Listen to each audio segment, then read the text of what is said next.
Como ya os adelanté, hoy contamos con una invitada muy especial para hablaros de los collares antiparasitarios de cara al buen tiempo. Hoy os hablamos de los collares antiparasitarios Prevendog.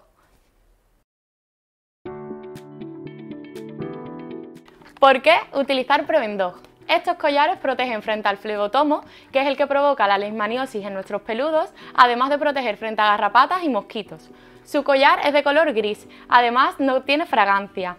También tiene 3 cierres que en caso de estrangulamiento se libera fácilmente. Las presentaciones las hay en 3 tamaños, dependiendo del peso de nuestros peludos. Además, en contacto ocasional con el agua no pierde eficacia. La protección es 5 meses frente al flebotomo y 6 meses frente a la garrapata y el mosquito. Los collares Prevendog llevan en su composición deltametrina al 4%, de liberación gradual. Esto es importante porque al proteger frente a la leishmaniosis evitamos que nuestros peludos cojan, por ejemplo, dermatitis, lesiones palpebrales y alopecia.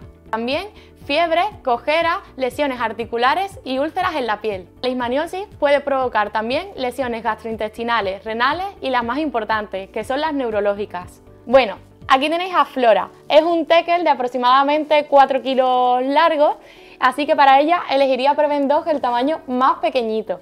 Deciros que la caja trae 2 collares, así que prácticamente tenéis para todo el año.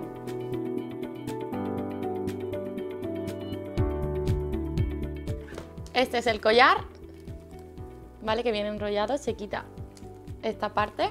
Como veis, tiene el triple cierre de seguridad.